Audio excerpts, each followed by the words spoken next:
জাতিসংঘের গুম বিরোধী সনদ স্বাক্ষর করেছে বাংলাদেশ। প্রধান উপদেষ্টা এটিকে ঐতিহাসিক একটা মুহূর্ত বলেছেন। কিভাবে দেখছেন এই ব্যাপারটাকে আপনি?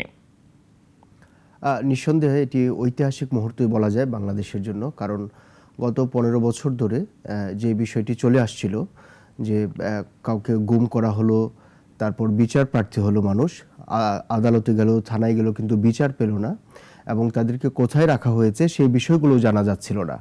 আমরা কিন্তু বিভিন্ন গণমাধ্যমের খবরে জানতে পেরেছি যে আয়নাঘর এবং এরকম যে পুলিশের যে সমস্ত নির্যাতনের ঘরগুলো, নির্যাতন সেলগুলো ছিল, সে সমস্ত জায়গায় তাদেরকে আটক রাখা হতো, বিশেষ করে গোয়েন্দা শাখার। এখন এই জায়গায় যে শুধু রাজনৈতিক দল যে ভিন্ন মত দমনের জন্য ব্যাপারটা ছিল এরকম না। দেখা যাচ্ছে যে রাজনৈতিক দলের বাইরেও সাধারণ মানুষও কিন্তু ওই জায়গায় ছিল, যাদেরকে সন্দেহ করা হতো, কিংবা অনেক শিক্ষার্থী ছিল যারা হয়তো সরকারের সঙ্গে দ্বিমত পোষণ করেছে। এরকম খবরও কিন্তু আমরা পেয়েছি যে 700-র উপরে যে ডিজিএফআইডের কথা বলা হচ্ছিল গুম, সেই জায়গায় কিন্তু আমরা দেখেছি। তো এই যে তাদেরকে গুম করে রাখা হতো, এটা তো নিশ্চয়ই যে একটা রাষ্ট্রের জন্য খুব সুখকর জিনিস না।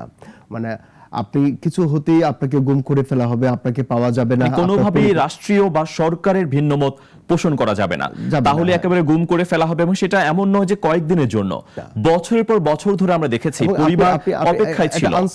আনসার্টেন পিরিয়ড এটা। আপনি তো জানতেন না যে আপনাকে কবে নাগাদ দেওয়া হবে, আপনি সূর্যের আলো দেখতে পাবেন না। আমরা যে আয়নাঘরের যে ঘটনাগুলো, আমরা যে বর্ণনাগুলো শুনেছি, তো এটা নিঃসন্দেহ যে 15 বছর ধরে মানুষ যে এটা তো নির্যাতন, একটা শ্বাসরুদ্ধকর পরিস্থিতির মতো বলা যায়। এখন সেই জায়গা থেকে মানুষ বেরিয়ে আসতে পারবে যে অ্যাটলিস্ট এই নিশ্চয়তা পাবে যে আমি সরকারের সমালোচনা করব, কিন্তু গুম হয়ে যাওয়ার সংখ্যা থাকবে না। এবং গুম যদি করে ফেলা হয়, সেক্ষেত্রে এই যে নতুন যে সনদে স্বাক্ষর করলো বাংলাদেশ, গুম বিরোধী সনদে, এবং বলা হচ্ছে জাতিসংঘ সরকারকে প্রশ্ন করতে পারবে বা রাষ্ট্রীয় প্রতিষ্ঠানগুলোকে প্রশ্ন করতে পারবে, এটা তাহলে নিশ্চয়ই একটা পজিটিভ সাইড এবং গুম হওয়ার আশঙ্কাটা নিশ্চয়ই কমবে। প্রভাবটা কেমন পড়বে বলে মনে করেন আপনি? নিঃসন্দেহে এটা প্রাথমিকভাবে যে বিষয়গুলো আমরা দেখতে পাচ্ছি, যেহেতু এটা অনির্বাচিত সরকার বলা যায়, অন্তর্বর্তীকালীন সরকার, সেই হিসেবে তাদের বিভিন্ন পদক্ষেপ যেগুলো রাষ্ট্রীয় সংস্কারের জন্য নিচ্ছে, এর মধ্যে এটা বলা যায় অন্যতম একটা পদক্ষেপ, যেটাকে ঐতিহাসিক বলছেন ডক্টর ইউনূস। তো বলা যায় যে সাধারণ মানুষের মধ্যে তো একটা আস্থার জায়গায় ফিরে আসবে যে সরকার যেহেতু জবাবদিহিতার আওতায় আসবে। কিন্তু সরকার যদি জাতিসংঘের মাধ্যমে জবাবদিহিতার আওতায় আসে, এটা একটা ব্যাপার। আবার সরকার যদি দেশের আইনি কাঠামোর মধ্য দিয়ে সরকার জবাবদিহিতার মধ্যে আসে, সেটা একটা ব্যাপার। এখন এই দুইটা ব্যাপারের মধ্যে কিন্তু পার্থক্য আছে।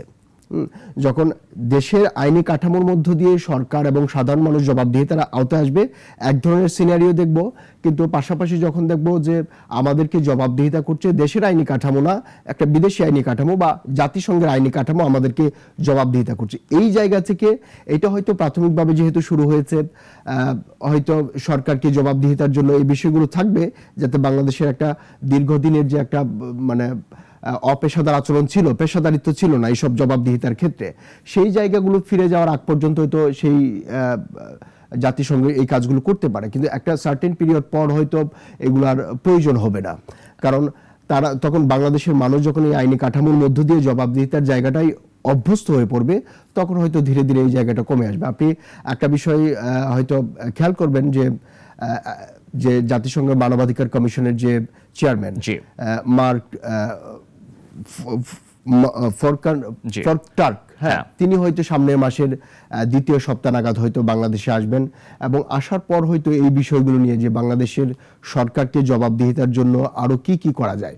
কিন্তু এই বিগত সরকারের যে চরম অমানবিক কিছু ঘটনা ঘটে গিয়েছে, সেগুলো নিয়ে নিশ্চয় নতুন করে আবার আলোচনা শুরু হবে এবং সেটার বিচারের যে ব্যাপারটা রয়েছে, সেটা নিশ্চয় নতুন ভাবে গতি পেতে পারে। হ্যাঁ, সেটা তো নিশ্চয়ই, সেই বিচার তো ইতিমধ্যে শুরু হয়েছে। কারণ আপনি দেখেছেন যে গত পরশুদিন কিন্তু কমিশন গঠন হয়েছে বিচারের জন্য, এবং ডক্টর ইউনূস যখন বক্তব্য দিচ্ছিলেন জাতির উদ্দেশ্যে সোমবারে, তখন কিন্তু বলেছিলেন যে খুব শিগগিরই একটা কমিশন গঠন করা হবে এবং যারা এই গুম খুনের মধ্যে ছিল, নির্যাতনের জড়িত ছিল, অপরাধে জড়িত ছিল, তাদেরকে বিচারের আওতায় আনা হবে। এবং তারা কারা সুস্পষ্ট করে কিন্তু তারা বলেছেন যে পুলিশ, তারপর গোয়েন্দা সংস্থা, প্রতিরক্ষা বাহিনীর গোয়েন্দা সংস্থা, র্যাব এবং আনসার, এই আইন শৃঙ্খলা বাহিনীর মধ্যে যারা ছিল, আইন শৃঙ্খলা প্রয়োগ এবং যারা এই আইন শৃঙ্খলা বলবৎ রাখবে, এই সদস্যদের মধ্যে যারা যারা জড়িত, তাদের চিহ্নিত করা হবে এবং তাদেরকে বিচারের আওতায় আনা হবে। এবং এই বক্তব্যের পরদিনই কিন্তু কমিশন গঠন করা হলো, এবং কমিশন গঠন করার 2 দিন পরে কিন্তু আজকে যেটা হলো যে মানবাধিকারের যে গুম বিরোধী সনদে বাংলাদেশ স্বাক্ষর করলো, এটা নিঃসন্দেহে একটা ঐতিহাসিক ব্যাপার। কিন্তু শাফি, আপনার কাছ থেকে শুনবো নিশ্চয়। আমাদের সঙ্গে এই মুহূর্তে যুক্ত হয়েছেন আওয়ামী লীগ সরকারের আমলে গুমের শিকার হওয়া ব্যক্তিদের পরিবারগুলোর প্ল্যাটফর্ম মায়ের ডাকের সমন্বয়ক সঞ্জিদা ইসলাম। আপনাকে স্বাগত জানাচ্ছি আমাদের স্টুডিওতে। আপনার কাছে জানতে চাইছি, আপনার পরিবারের কে এবং কিভাবে গুমের শিকার হয়েছিলেন জানাবেন সেটি, এবং একই সঙ্গে গুমের ঘটনাগুলো নিয়ে আপনারা যখন রাষ্ট্রের দায়িত্বশীলদের কাছে যেতেন তখন তারা কি ধরনের প্রতিক্রিয়া রাখাতেন? ধন্যবাদ নাগরিক সংবাদকে ধন্যবাদ অনুষ্ঠানের জন্য। এবং আমি সঞ্জিদা ইসলাম, আমি মায়ের ডাকের সমন্বয়ক। আমরা বলতে চাই যে গুমের যে ঘটনা, আমার ভাই সাজিদুল ইসলাম সুমন, উনি জেনারেল সেক্রেটারি ছিলেন বিএনপি ঢাকা 25 নম্বর ওয়ার্ডে, এবং তাকে গুম করা হয় বিকজ তিনি একজন অপোজিশন পার্টির অর্গানাইজার ছিলেন, স্ট্রং অর্গানাইজার। এবং তখন তৎকালীন সময় যদি দেখেন যে ইলেকশন পূর্ববর্তী সময়ে অনেক গুম খুনের ঘটনা ঘটে, আমার ভাইয়ের ঘটনা তো তার মধ্যে একজন। আমরা যেটা দেখেছি যে গুম হয়ে যাওয়া ব্যক্তিদেরকে আমরা যত 11 বছর ধরে এই ফ্যাসিস্ট রেজিম, হাসিনা রেজিমের কাছে যেখানে যে ল এনফোর্সমেন্ট বাহিনীর কাছে তুলে ধরা হয়েছে, কেউ কিন্তু কোনো ইনভেস্টিগেশন করেনি, কোনো উত্তর দেয়নি এই মানুষগুলা কোথায়। জি। এবং আমরা কিন্তু 5ই আগস্টের পরেও আশা করেছিলাম যে এই গুম হয়ে যাওয়া মানুষগুলোকে ফেরত পাবো, কিন্তু এখন পর্যন্ত কিন্তু মাত্র 3 জনের সন্ধান পেয়েছি যারা বের হয়ে এসেছেন। কিন্তু পরবর্তী যে আরো অনেক সংখ্যার যে যারা গুম আছেন এখনো, তাদের সম্পর্কে কিন্তু এখন আমরা জানি না। সেই ব্যাপারটা একটু জানতে চাইছি সঞ্জিদা আপা, সেটা হচ্ছে নতুন সরকার দায়িত্ব গ্রহণ করেছে, দায়িত্ব গ্রহণের পর গুম হওয়া কতজনকে ফেরত পাওয়া গেছে, বা বাকি যারা রয়েছে তাদের ব্যাপারে বর্তমান সরকার কি ধরনের অবস্থান রয়েছে, সেই ব্যাপারে কি ধরনের তথ্য আপনারা পাচ্ছেন?